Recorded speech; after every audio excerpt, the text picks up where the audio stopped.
Hello YouTubers, welcome back to the Baiterhood. It's a wonderful day in the Baiterhood because you're my fellow baiter. In today's video we're going to explore making some jigs. I got some football jigs. I even got some nose sinkers we're going to paint. I got some spinners that I made up out of poison tails. I got these little ugly rascals. And we're going to do them in a variety of colors. So come along, it's going to be a great adventure.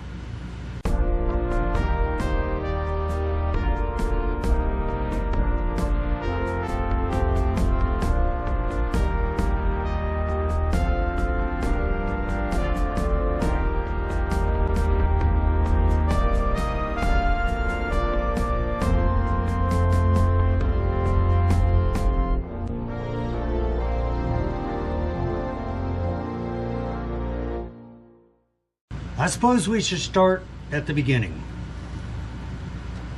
So you got you a jig.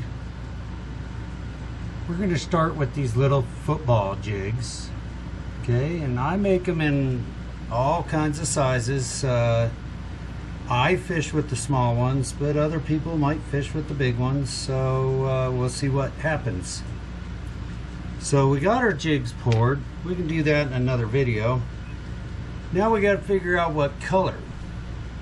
Well, I made some beautiful Wonderbread trailers, okay? And so I can put a skirt on them, I can throw them on a jig. They're going to be fantastic. Well, anyway, let's move on.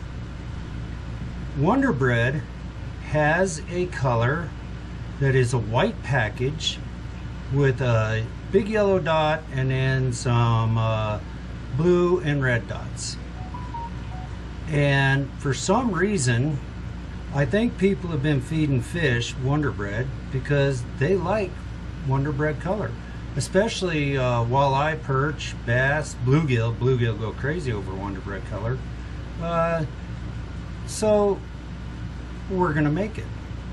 The problem is, to paint these little jig heads in Wonderbread, like when I make the trailers, what I do is I pour white plastic, soft plastic baits, and then I take dotting paint, the solvent-based dotting paint, and I just put the different colored dots on with the dotting tool.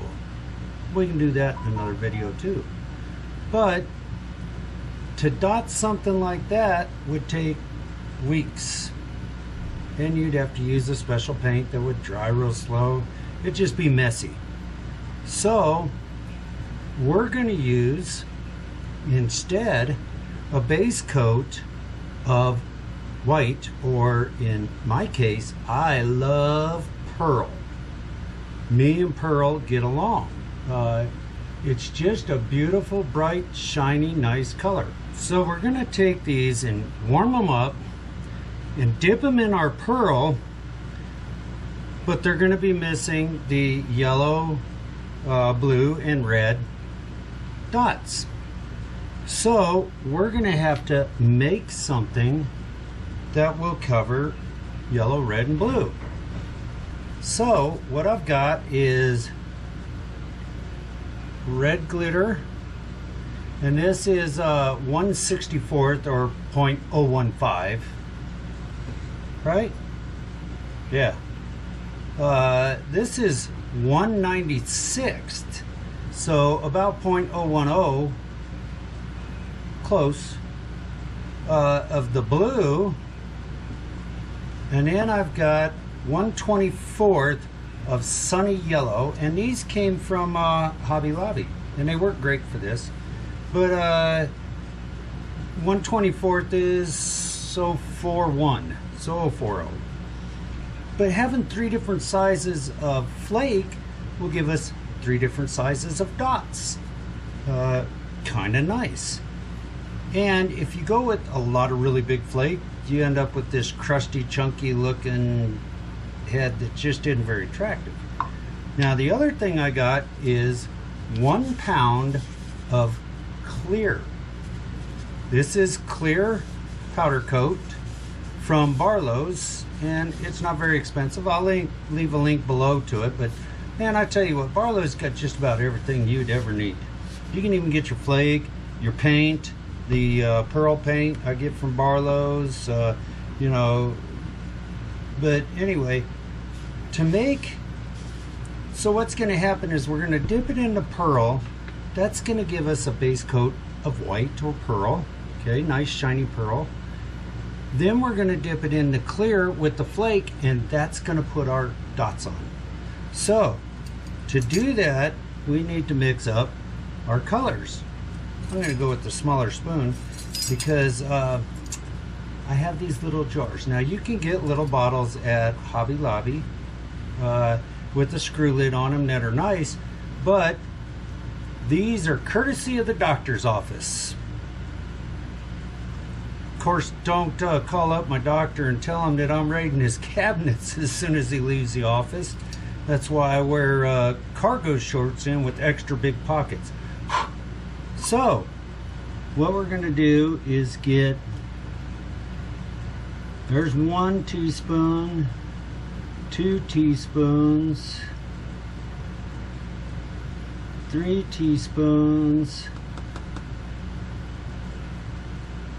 4 teaspoons, and shake this up before you do this so it's nice and light and fluffy. 5 teaspoons, 6 teaspoons, 7 teaspoons. If I like to do 7 because I try to keep everything the same, and what I found is if I'm making my own color, like if I use a mica powder to make my own colors, I like to start with 7 teaspoons of clear and then 1 teaspoon of the mica powder, and that will give me just the right ratio, or a pretty decent ratio anyway. So I try to stick, because I'm old and foggy and can't remember most of what I don't want to remember, you know, especially when the wife tries sending me to the store to get a gallon of milk, and instead I end up at Sportsman's Warehouse and buy a new rifle, or new rods, or new reels, or new 5-time stuff. You know, we all got our vices. She should know better than to send me to the store alone. But boy, I tell you what, I am sure in trouble when I get home without the milk. So to this, we're going to add 1/8 teaspoon of each color. Our large yeller. This one's so large I haven't even opened it yet.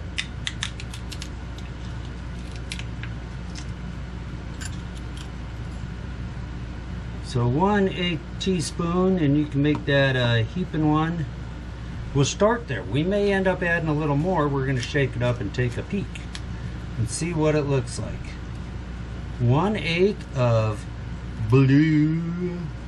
This is extra fine royal blue holographic. I like their holographics. They kind of get a little more flashier. Make sure you clean off your spoon between colors, or use a different spoon or something. Otherwise you'll end up with blue glitter and red glitter, and it'll make purple glitters or something like that. I don't know. Sounded good though, didn't it? And we'll get some red in there. Red, blue, and yeller makes Wonderbread when we put it over the top of white. So we'll take this now and we're gonna mix it together. See, this is where I need my no more mixing invention that I haven't finished yet. That's not a lot of glitter in there. I don't know if you can see that. Just not a lot of concentration. So let's go with another 1/16 of each. So we'll end up with an 1/8, 3/16. We'll do 3/16 of those two colors. Because they're small, they'll blend in kind of nice. Don't want to mix my red and blue and make purple. Sounds like a Barney color. So we go from the Smurfs to the hotheads. makes Barney. Now yellow is where we're gonna have to be careful because it's pretty big and it'll stick out everywhere if we're not careful. So let's just go with 1/8 of yellow, or one more 1/16, making an eighth. Let's see where that gets us. That may be enough, that may not. That's the fun of making your own colors. You make them your way, not McDonald's way. Well, I can't eat McDonald's anymore. That stuff's just gotten nasty. It's almost as bad as my wife's cooking. Did I say that out loud? I didn't say that out loud, did I? Okay, that looks much better. There we go. Looking good. Okay, so now we got it mixed up. We're gonna pour it into our fluid bed. You don't have to use a fluid bed. I do, I like it. It's not a requirement to make good jigs, but boy, does it make it easy to paint. And we'll turn on our little air valve here. I already got my thingy going. Next thing we're gonna need, we better close this up because I am just the kind of guy that I would dump that all over the place. So you're gonna need a pair of forceps. Okay, I got these from Sportsman's Warehouse when I was supposed to be buying milk one day. And I tell you, they are nice because you can lock them, and then to unlock them, you just squeeze and they come unlocked. They're spring loaded, they're super nice. Start out by putting a jig in our forceps. Okay. You don't need them in there real tight. You're not going to get very aggressive. And I use this Hercules. This is what I get at Harbor Freight. I like this one because on the back, we'll turn this on, and you can see you can set the temperature. What's nice about setting the temperature, you might ask? Well, I tell you what's nice about setting the temperature. You need to get these to about 350 degrees to get the paint to stick real good. You get very much warmer than that, your paint globs on real thick, your powder, okay? You get a whole lot hotter than that, and the paint will actually blister. So if you are doing this and you see your paint smoke when you do this, you've got it too hot and you've destroyed the integrity of that powder coat. So you know, I know most guys, they run outside, hook the weed burner up to their propane tank, and they run out and melt the lead off their hook and run back in and wonder where the lead is. And that's great, I guess, if you want leadless hooks. I've seen guys using those little propane torches, and they turn it down as low as it go, and they hold it 5 feet away and get warm enough. I've seen guys using heat guns that are just one set temperature. If it works, use it. Great. Okay. I like this one because it doesn't matter how gabby I get, I can roll that hook around, okay, and then I can stand to do the SDG trick, which is heat shrink tubing. Take a little piece of heat shrink tubing, slide it over the eye of the jig, warm it up a couple times, shrinks right on there, but like Adam says, don't forget to take it off, because if you put it in the oven with that, you are going to make a mess. So see how it shrunk down there? Now I can get this jig good and warm. I can get real close, and I know I'm not ever going to overheat that lead. Okay? Then you swirl it in there, tap it off, swirl it in your clear, tap it off, and we'll warm it back up to check our results. We got some on there. I might not have had it warming up. No, we got it. Look at there. Look at there. Isn't that beautiful? We got our little flakes on there. Came out really nice. Oh, I like it. So now I'm going to pull that heat shrink tubing off. Throw it in my box of trash over there. And I'm going to stick this jig in my fancy, highly proprietary jig 'em up holder downer that I made. Now remember, that's highly proprietary. You guys can't get that. We will move on to the next one. We'll warm it up just a little bit.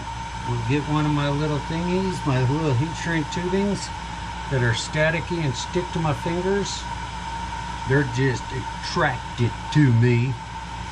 I'm such an attractive feller. Don't give me that look. You know I'm right. I know I'm right. Why, I can go into any gas station in the world and get a sexy butt discount. That's the look that my owner gives me too. What is it with you guys and your looks? Okay, I think we're warm enough. We're gonna go in there, tap it off. We're gonna check this and make sure we got us a good coating. The problem with white, if you use white, is a lot of times white is pretty thin, so you might have to dip it twice. The danger of dipping it twice, if your jig is very hot, is you're going to get it really thick and then end up with a drip as you do the finished stages of it. So another advantage to using this where the temperature can be set. Oh my golly. Well, golly, Sarge. They gave me a gun, but they didn't give me no bullets. Man, I tell you, that Adam over at SDG, he has all the cool tricks, doesn't he? You got to go check out his channel. I mean, it's just, you know, I could be like some of the others that are here on YouTube. I'm the absolute authority. You have to do what I say. You guys don't need to watch me do this over and over again, do you? We'll just put this on steroids for a minute here. I'll catch back up with you. Went to the gold hooks. Gold hooks. My grandson looked at those and he says, "Grandpa, are those made out of real gold?" So I picked one up, I looked real close at it and I said, "Yeah, kind of looks gold to me." You know, it took me 3 weeks to find my gold hooks. Guess I shouldn't say stuff like that.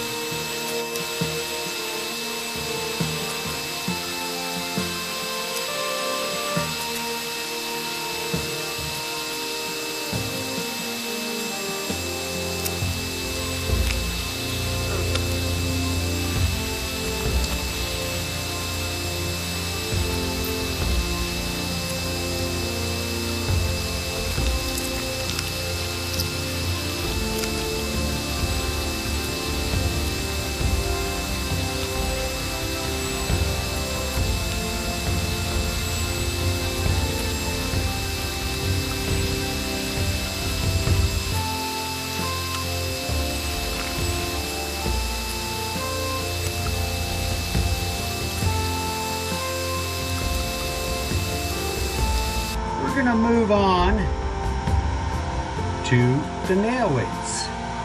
Now, nail weights are pretty much the same, except for they doesn't got a hook. So what I've made is a little board full of holes, that way all the air leaks out of the board. Don't want any air getting in my oven, do we? And I just simply take and grab the end of it. You're only worried about the end, so that's all you really have to worry about getting hot. Give it a little dip, tap it off.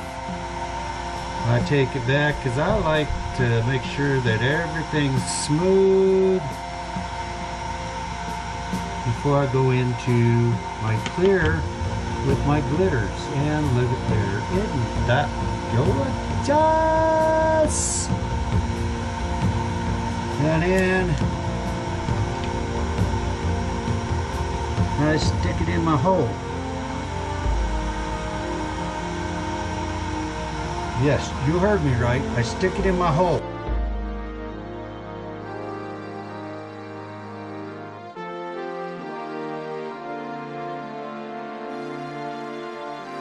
Put it in my hole.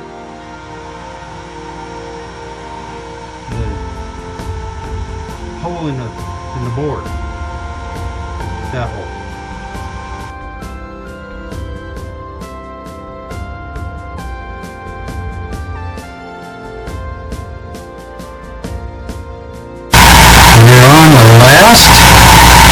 This color of our little nose sinkers. They call these a one nose sinker. Barlow sells it the cheapest out of everybody that on the mold anyway. Barlow's, if you want to buy the Gillette jig making and lead pouring molds, and I think even on their plastic worm molds, Barlow's is actually cheaper than Gillette themselves. And so I strongly encourage you to go take a look at Barlow's. It's barlowstackle.com. I'll put a link down below to them. But go take a look at them and check them out. Tell them I sent you. Maybe they'll start to like me or something, I don't know. Sure would be nice if they give me a discount for it. Alright. A little bit of pearl. Well, I like to reheat, you don't necessarily need to. It's not so much reheating as much as it is just smoothing out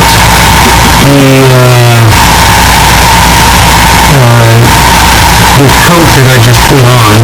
Sometimes you don't swirl right, maybe you swirl left or something, you know, maybe you went counterclockwise instead of clockwise. We've had that discussion before. Everything needs to be clockwise in bait making.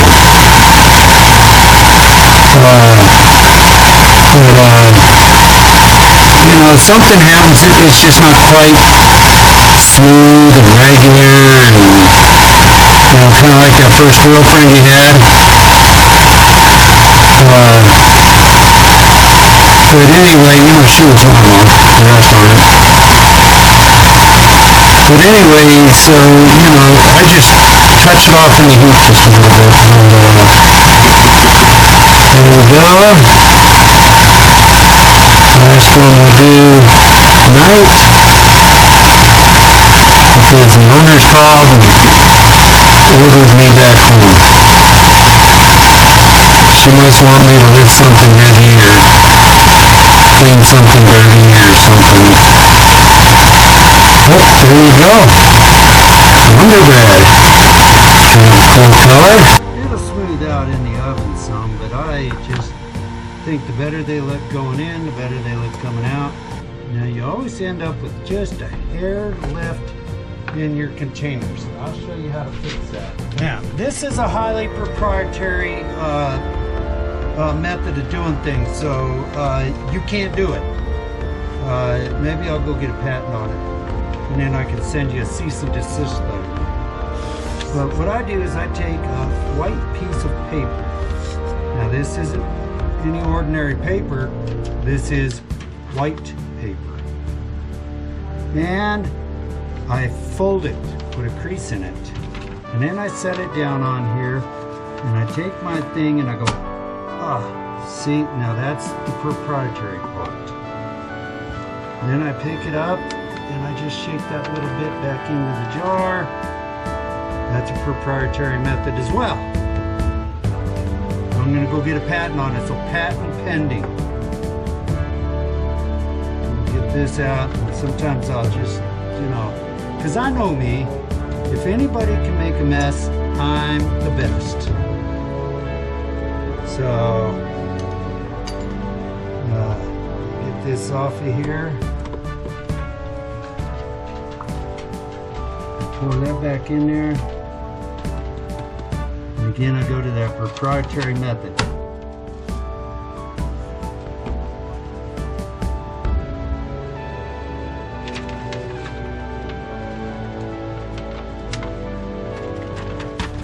There you go. A highly proprietary method of cleaning up. Now, the other thing I do, and I don't know why, I live in Wyoming. Probably the driest state in the nation. Probably the driest state in the world.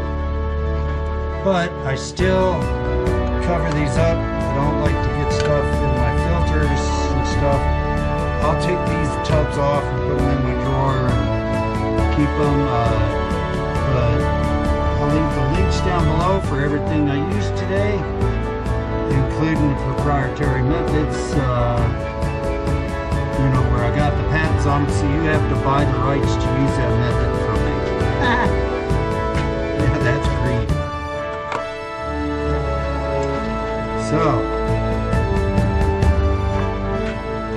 that was fun. I enjoyed that. That is a great way to spend an afternoon. But as you can see, now it's dark out. It's winter. We've been down well below zero. Today we actually warmed up to 20, so I'm hoping that it's early enough I can get to the house before the dog freezes his paws off. You know, heaven forbid he stops to pee, because I can tell you, you know, just when it's below zero and you stop to pee on a bush, you might go back inside with part of that bush. Ask me how I know. So you guys have a great day. It's been a fun day in the Baitarhood. Thank you for joining me. Please like, you know, with the thumbs up button, and subscribe to my channel, and take the thumbs down button and throw it outside and see if it snows on it tonight. Until I catch you again, may the bait be with you, my young Baitawan.